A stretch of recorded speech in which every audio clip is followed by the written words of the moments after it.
രണ്ട് ദിനവൃത്താന്തം അധ്യായം 30. പെസഹ ആഘോഷിക്കുന്നു. ഇസ്രായേലിൻ്റെ ദൈവമായ കർത്താവിൻ്റെ പെസഹ ആചരിക്കുന്നതിന് ജെറുസലേമിൽ കർത്താവിൻ്റെ ആലയത്തിലേക്ക് വരാൻ ഇസ്രായേലിലും യൂദായിലുമുള്ള സകലരോടും ഹെസക്കിയ അഭ്യർത്ഥിച്ചു. എഫ്രായിം, മനാസെ ഗോത്രങ്ങളെ കത്തുമുഖേന പ്രത്യേകമായും ക്ഷണിച്ചു. രാജാവും പ്രഭുക്കന്മാരും ജെറുസലേം സമൂഹവും 2-ാം മാസത്തിൽ പെസഹ ആചരിക്കുന്നതിനെപ്പറ്റി ആലോചന നടത്തി. പെസഹ തിരുനാൾ തക്ക സമയത്ത് ആചരിക്കുവാൻ അവർക്ക് സാധിച്ചിരുന്നില്ല. എന്തെന്നാൽ വിധിപ്രകാരം ശുദ്ധീകരണം നടത്തിയ പുരോഹിതന്മാരുടെ എണ്ണം കുറവായിരുന്നു.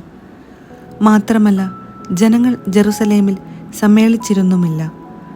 2-ാം മാസത്തിൽ പെസഹ ആചരിക്കുക എന്നത് സമൂഹത്തിന് സ്വീകാര്യമായി തോന്നി. ജനം ജെറുസലേമിൽ വന്ന് ഇസ്രായേലിൻ്റെ ദൈവമായ കർത്താവിന് പെസഹ ആചരിക്കണമെന്ന് ബേർഷെബ മുതൽ ദാൻ വരെ ഇസ്രായേലിൽ എങ്ങും വിളംബരം ചെയ്യാൻ അവർ കൽപ്പന നൽകി. അതുവരെ വിധിപ്രകാരം അധികം പേർ അത് ആചരിച്ചിരുന്നില്ല. രാജാവും പ്രഭുക്കന്മാരും തയ്യാറാക്കിയ കൽപ്പനയുമായി ദൂതന്മാർ ഇസ്രായേലിലും യൂദായിലും ഉടനീളം സഞ്ചരിച്ചു.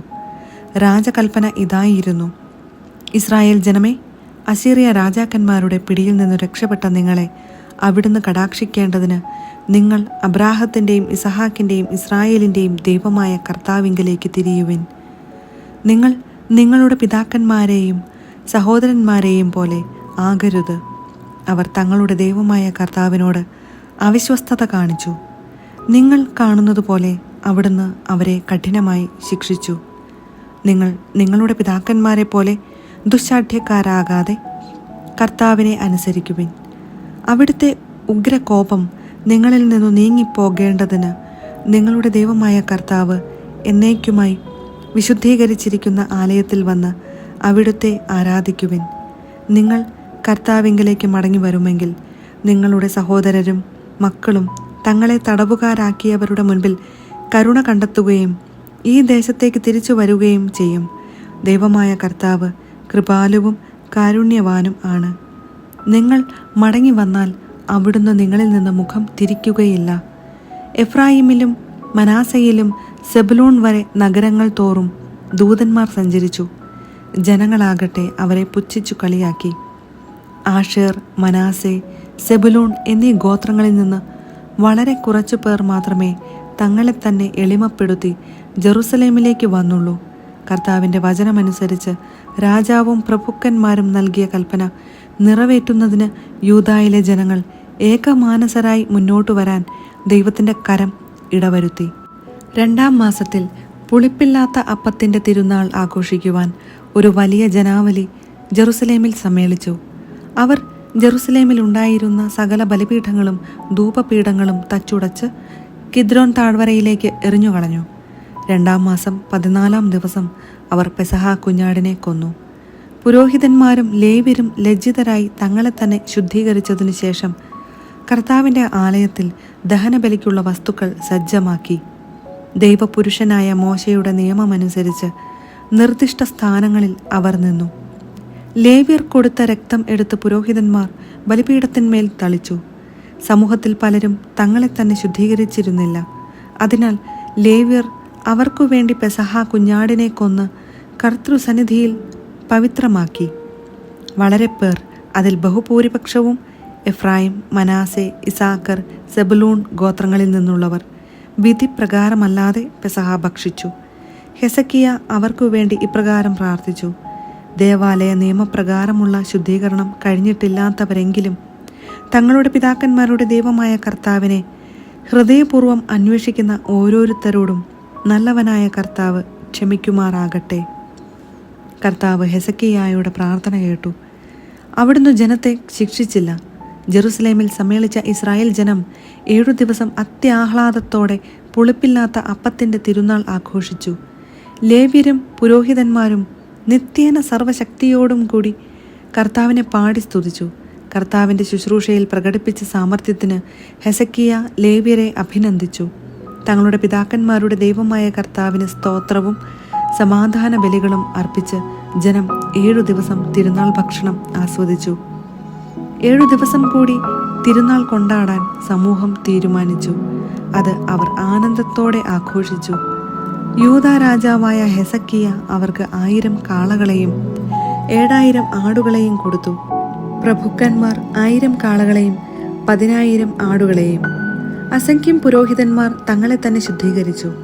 യൂദാ സമൂഹവും പുരോഹിതന്മാരും ലേവ്യരും ഇസ്രായേലിൽ നിന്ന് വന്ന സമൂഹവും യൂദായിലും ഇസ്രായേലിലും വന്ന് താമസമാക്കിയവരും അത്യധികം സന്തോഷിച്ചു. ജെറുസലേമിൽ ആഹ്ലാദം അലതല്ലി. ഇസ്രായേൽ രാജാവായ ദാവീദിന്റെ മകൻ സോളമന്റെ കാലത്തിനു ശേഷം ഇങ്ങനെ ഒരു ഉത്സവം അവിടെ നടന്നിട്ടില്ല. പുരോഹിതന്മാരും ലേവ്യരും ജനത്തെ ആശീർവദിച്ചു. അവരുടെ പ്രാർത്ഥനയുടെ സ്വരം സ്വർഗത്തിൽ ദൈവസന്നിധിയിൽ എത്തി. 2 ദിനവൃത്താന്തം അധ്യായം 31. മതനവീകരണം. ഉത്സവാഘോഷങ്ങൾക്കു ശേഷം അവിടെ സമ്മേളിച്ച ഇസ്രായേൽ ജനം യൂദാ നഗരങ്ങളിൽ ചെന്ന് അഷേര പ്രതിഷ്ഠകളും സ്തംഭങ്ങളും ഇടിച്ചു നിരത്തുകയും യൂദാ, ബെഞ്ചമിൻ, എഫ്രായിം, മനാസെ എന്നിവിടങ്ങളിലെ പൂജാഗിരികളും ബലിപീഠങ്ങളും തകർക്കുകയും ചെയ്തു. അതിനുശേഷം ജനം തങ്ങളുടെ നഗരങ്ങളിലേക്ക്, സ്വന്തം അവകാശ ഭൂമിയിലേക്ക് മടങ്ങി. ഹെസക്കിയ ശുശ്രൂഷയുടെ അടിസ്ഥാനത്തിൽ പുരോഹിതന്മാരെയും ലേവ്യരെയും ഗണം തിരിച്ചു. ദഹനബലികളും സമാധാന ബലികളും അർപ്പിക്കുന്നതിനും കർത്താവിന്റെ പാളയത്തിന്റെ കവാടങ്ങളിൽ ശുശ്രൂഷ ചെയ്യുന്നതിനും സ്തുതിയും കീർത്തനങ്ങളും ആലപിക്കുന്നതിനും അവരെ നിയോഗിച്ചു. കർത്താവിന്റെ നിയമം അനുശാസിക്കുന്നതുപോലെ പ്രഭാതത്തിലെയും പ്രദോഷത്തിലെയും ദഹനബലികൾക്കും സാപത്തിലും അമാവാസിയിലും നിശ്ചിത തിരുനാളുകളിലും ഉള്ള ദഹനബലികൾക്കുമായി രാജാവ് തന്റെ സ്വത്തിൽ ഒരോഹരി നൽകി.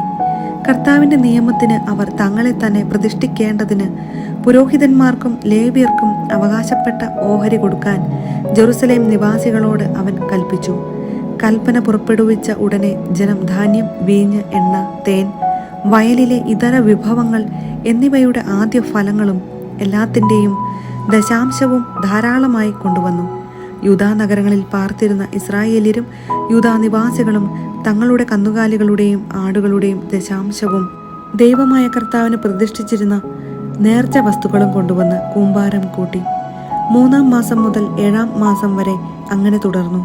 ഹെസക്കിയ രാജാവും പ്രഭുക്കന്മാരും അത് കണ്ട് കർത്താവിനെയും അവിടുത്തെ ജനമായ ഇസ്രായേലിനെയും പുകഴ്ത്തി. പുരോഹിതന്മാരോടും ലേവ്യരോടും ഹെസക്കിയ കൂമ്പാരങ്ങളെക്കുറിച്ച് അന്വേഷിച്ചു. സാദോക്ക് വംശജനും പ്രധാന പുരോഹിതനുമായ അസറിയ രാജാവിനോട് പറഞ്ഞു, കർത്താവിന്റെ ആലയത്തിലേക്ക് ജനം കാഴ്ചകൾ കൊണ്ടുവരാൻ തുടങ്ങിയതു മുതൽ ഞങ്ങൾ മതി വരെ ഭക്ഷിക്കുകയും ധാരാളം മിച്ചം വരുത്തുകയും ചെയ്തിരിക്കുന്നു. കർത്താവ് തൻ്റെ ജനത്തെ അനുഗ്രഹിച്ചതിനാൽ ഇത്ര വലിയൊരു ശേഖരം നമുക്കുണ്ട്. ഹെസക്കിയായുടെ കൽപ്പനയനുസരിച്ച് ഇവ സൂക്ഷിക്കുന്നതിനായി കർത്താവിന്റെ ആലയത്തിൽ സംഭരണശാലകൾ ഒരുക്കി. അവർ ദശാംശങ്ങളും നേർച്ച കാഴ്ചകളും വിശ്വസ്തയോടെ കൊണ്ടുവന്നു. ലേവ്യനായ കെനാനിയായാണ് മുഖ്യമായ ചുമതല വഹിച്ചത്. സഹോദരനായ ഷിമെയി അവനെ സഹായിച്ചു. ഹെസക്കിയ രാജാവും പ്രധാന പുരോഹിതനായ അസറിയായും നിയമിച്ചതനുസരിച്ച് യഹിയേൽ, അസിയ, നഹത്ത്, അസഹേൽ, യറീമോത്ത്, യോസബാദ്, എലിയേൽ, ഇസ്മാഖിയ, മഹത്ത്, ബനായ എന്നിവർ കെനാനിയായുടെയും ഷിമെയിയുടെയും കീഴിൽ മേൽനോട്ടക്കാരായി വർത്തിച്ചു. ലേവ്യനായ ഇമ്നായുടെ മകനും പൂർവ്വ കവാടത്തിന്റെ കാവൽക്കാരനുമായ കോറെ ദൈവത്തിന് അർപ്പിക്കപ്പെട്ട സ്വാഭീഷ്ട കാഴ്ചകളുടെ മേൽനോട്ടം വഹിച്ചു. ബലിവസ്തുക്കളിൽ കർത്താവിന് നീക്കിവച്ചവയും അതിവിശുദ്ധ കാഴ്ചകളും അവൻ വീതിച്ചു കൊടുത്തു. നഗരങ്ങളിൽ വസിച്ചിരുന്ന പുരോഹിത സഹോദരന്മാർക്ക് പ്രായഭേദമന്യേ ഗണമനുസരിച്ച് ഓഹരി എത്തിച്ചു കൊടുക്കാൻ ഏദൻ, മിനിയാമീൻ, യശുവ, ഷെമായ, അമരിയ, ഷെക്കാനിയ എന്നിവർ അവനെ സഹായിച്ചു.